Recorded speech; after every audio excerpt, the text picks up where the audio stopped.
مختار بن عبید ثقفی، جسے شیعہ کہتے ہیں کہ یہ شخص اہل بیت اطہار کے قاتلوں کو قتل کرنے والا تھا، تو یہ ان کا محب تھا، جبکہ تاریخ ہمیں یہ بتاتی ہے کہ یہ شخص صرف ان کی محبت کا ڈھونگ رچا رہا تھا اور بعد میں یہ شخص مرتد ہو گیا تھا۔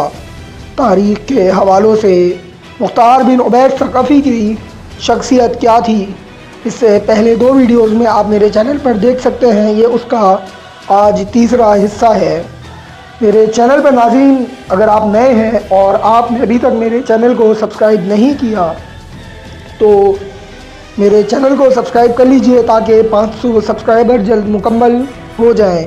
ویڈیو کو آخر تک دیکھیے گا، دوستوں میں شیئر کرنا مت بھولیے گا، ویڈیو کو لائک بھی کر دیجئے گا۔ اب میں بڑھتا ہوں ویڈیو کی طرف۔ مختار بن عبید ثقفی، جس کی شخصیت انتہائی متنازع ہے، جیسا کہ میں نے آپ کو شروع میں بتایا کہ اس کی شخصیت اس طرح کی تھی۔ بظاہر یہ اہل بیت اطہار رضوان اللہ علیہم اجمعین کے قاتلوں کو چن چن کر قتل کر رہا تھا، لیکن یہ شخص بعد میں مرتد ہو گیا تھا اور اسلام سے بھی پھر گیا تھا۔ کوفہ میں شبز بن ربی ایک بااثر شخص تھا۔ کوفہ کے اکثر سرکردہ افراد مختار سے نالا یعنی ناراض تھے، لیکن وہ مختار سے اس کا اظہار نہیں کرتے تھے۔ ابراہیم بن مالک اشتر جب موصل کی طرف روانہ ہو گیا تو یہ لوگ شبز بن ربی کے پاس آیا اور مختار کی شکایت کرتے ہوئے کہنے لگے کہ مختار نے ٹھیک طرح سے ہماری قدر نہیں کی اور ہمارے حقوق ہمیں نہیں دیے۔ ان کی شکایت سن کر شبز بن ربی نے کہا کہ میں اس سلسلے میں مختار سے بات کرتا ہوں اور دیکھتا ہوں کہ وہ کیا جواب دیتا ہے۔ چنانچہ شبز نے مختار کے پاس آ کر اسے لوگوں کی شکایت کے بارے میں بتایا تو مختار نے کہا، میں ہر کام کوفہ والوں کی منشا کے مطابق کرنے کے لیے تیار ہوں اور ان کو مال غنیمت میں سے حصہ دینے کا بھی وعدہ کرتا ہوں، لیکن شرط یہ ہے کہ وہ مجھ سے اس بات کا عہد کریں کہ وہ بنو امیہ اور حضرت عبداللہ بن زبیر رضی اللہ عنہ سے اس وقت تک لڑیں گے جب تک کہ دونوں کی طاقت کو ختم نہ کر دیں۔ شبز بن ربی نے کہا، اچھا، میں اس بارے میں کوفہ والوں سے پوچھتا ہوں۔ ناظرین، آپ مختار ثقفی کی شخصیت کے بارے میں یہاں سے اندازہ لگا لیجئے کہ وہ ایک صحابی رسول حضرت عبداللہ بن زبیر رضی اللہ تعالیٰ عنہ سے لڑنے کے لیے لوگوں سے اس بات کا عہد لے رہا ہے کہ جب تک لڑو کہ جب تک کہ ان کی طاقت ختم نہ ہو جائے۔ اس میں کوئی دو رائے نہیں کہ اس نے اہل بیت اطہار کے قاتلوں کو چن چن کر قتل کیا، لیکن کیا یہ اس شخص کی بدبختی نہیں ہے کہ یہ ایک صحابی رسول سے لڑنے کے لیے بول رہا ہے؟ بہرحال کوفہ میں 2 طرح کے لوگوں کی اکثریت تھی۔ ایک تو وہ تھے جنہوں نے مختار کی حکومت سے قبل ہی اس کی بیعت کر لی ہوئی تھی اور وہ اس کے ہم خیال تھے، اس کے نظریے سے متفق تھے۔ مختار ان لوگوں کے ساتھ بڑی رعایت کا معاملہ کرتا، اس کی زیادہ تر نوازشات انہی لوگوں پر تھیں۔ دوسرے وہ لوگ تھے جنہوں نے اس کی صرف حکومت کو تسلیم کر کے اس کی بیعت و اطاعت کی تھی۔ یہ لوگ اس کے ہم خیال نہیں تھے اور نہ ہی حضرت امام حسین رضی اللہ تعالیٰ عنہ کے خون کا بدلہ لینے میں اس کے ہم نوا تھے۔ ان لوگوں کی اکثریت زیادہ تھی اور انہی کو مختار سے شکایات تھیں۔ شبز بھی جب مختار کے پاس سے ہو کر واپس آیا تو ان لوگوں نے اکٹھے ہو کر گورنر ہاؤس کی طرف پیش قدمی کی اور گورنر ہاؤس کا محاصرہ کر لیا۔ پھر مختار سے کہا کہ تمہیں ہم نے معزول کر دیا ہے، لہٰذا تم حکومت سے دستبردار ہو جاؤ، لیکن کیونکہ تم محمد بن حنفیہ رحمۃ اللہ علیہ کے نائب اور خلیفہ نہیں ہو۔ مختار ایک چالاک آدمی تھا، اس نے صورتحال کی نزاکت کا اندازہ لگا لیا تھا، اس لیے حکمت اور دور اندیشی سے کام لیتے ہوئے لوگوں کو سمجھایا کہ میں نہیں چاہتا کہ تم پر کوئی سختی کروں، میں نے تم کو امام حسین رضی اللہ تعالیٰ عنہ کا خون بھی معاف کر دیا، تمہیں ہر طرح کی رعایت بھی دی جائے، مگر چونکہ اس وقت بنی امیہ سے جنگ کا معاملہ پیش آ گیا ہے، لہٰذا تم لوگوں کو چاہیے کہ اس موقع پر فتنہ و مناعت کی صورتحال پیدا نہ کرو، ورنہ اس کا نتیجہ کسی کے بھی حق میں ٹھیک نہیں ہوگا۔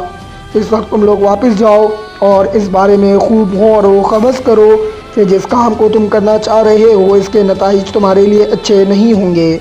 مختار کی اس طرح کی گفتگو سے یہ لوگ کچھ نرم پڑ گئے اور کہا کہ اچھا ہم اس بارے میں غور کرتے ہیں۔ یہ کہہ کر وہ گورنر ہاؤس سے چلے آئے، مگر یہ لوگ اپنے موقف سے پیچھے نہیں ہٹے تھے۔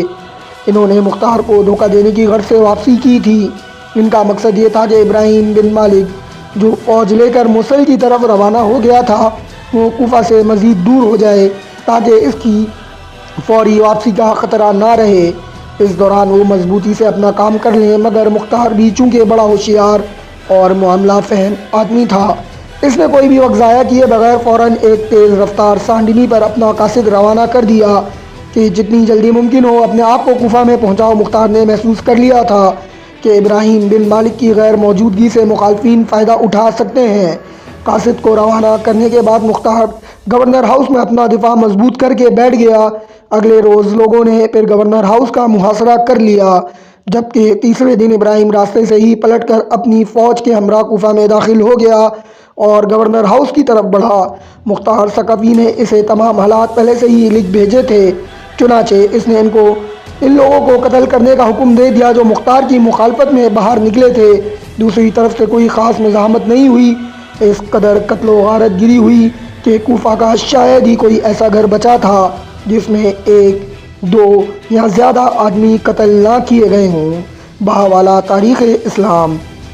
اچھا ناظرین، میں نے جو ویڈیو کے شروع میں بتایا کہ مختار ثقفی نے قاتلین حسین رضی اللہ تعالی عنہ سے بدلہ لیا تھا، اب میں اس کی طرف بڑھتا ہوں کہ اس نے کس طرح سے ان لوگوں کو قتل کیا۔ اس کے بعد مختار نے کوفہ کے ان تمام لوگوں کا پتہ لگایا جنہوں نے حضرت امام حسین رضی اللہ عنہ کی شہادت میں کسی قسم کا حصہ لیا تھا یا وہ ابن زیاد کے لشکر میں موجود تھے، یا ان کو قتل کروایا اور ان کا مال و متاع ضبط کیا۔ پھر اس نے کربلا میں حضرت امام حسین رضی اللہ تعالیٰ عنہ کے مقابلے میں آنے والی شامی فوج کے افسران کے قتل کے لیے فوجی دستوں کو روانہ کیا اور چند دنوں میں ہی عمرو بن سعد، خولہ، شمر ذی الجوشن اور عبید اللہ بن زیاد وغیرہ قاتلین حسین رضی اللہ تعالیٰ عنہ کا چن کر خاتمہ کروا دیا۔ بہاوالا تاریخ کامل، جلد نمبر 3، صفحہ نمبر 206 سے 207۔ اسی میں ایک عمرو بن سعد تھا۔ تاریخ کے عوارق میں لکھا ہے کہ مختار ثقفی نے حضرت امام حسین رضی اللہ تعالیٰ عنہ کے قاتلوں کو ڈھونڈ کر اس عبرتناک طریقے سے موت کی گھاٹ اتارا اور انہیں ایسی اذیت دے کر مارا جس کا کوئی تصور بھی نہیں کر سکتا تھا۔ ابراہیم بن مالک اشتر نے موصل کی راہ سے واپسی پر کوفہ پہنچ کر مختار کی مخالفت کرنے والوں کا قتل عام کر کے بغاوت کا خاتمہ کر دیا۔ تو اس کے بعد مختار نے امام حسین رضی اللہ تعالیٰ عنہ کے قاتلوں کی تلاش کے لیے پولیس کی ایک جمعیت مقرر کر دی جس کے ذمے یہ کام تھا کہ وہ ان قاتلوں کو ڈھونڈ کر پکڑے اور ان کو مختار ثقفی کے سامنے پیش کرے۔ چنانچہ عمرو بن سعد کے بیٹے حفص کو گرفتار کر کے مختار کے سامنے پیش کیا گیا۔ مختار نے اس سے دریافت کیا تیرا باپ کہاں ہے؟ کہنے لگا کہ وہ خلوت نشین ہو گیا ہے، گھر سے باہر نہیں نکلتا۔ اس پر مختار نے کہا اب وہ رے کی حکومت کہاں ہے جس کی چاہت میں فرزند رسول سے بے وفائی کی تھی، اب کیوں اس سے دستبردار ہو کر گھر میں بیٹھا ہے؟ حضرت امام حسین رضی اللہ تعالیٰ عنہ کی شہادت کے روز کیوں ناخانہ نشین نہ ہوا؟ بہاوالا سوانح کربلا، صفحہ نمبر 132۔ امید ہے یہ ویڈیو آپ کو یہاں تک پسند آئی ہوگی انشاءاللہ، اور اس کے جتنے بھی تاریخی حوالے ہیں وہ حوالوں ہی کے ساتھ احادیث اور تاریخی جتنے بھی پروفز ہیں اس کے ساتھ لے کر جلد حاضر ہوں گا۔ اللہ حافظ۔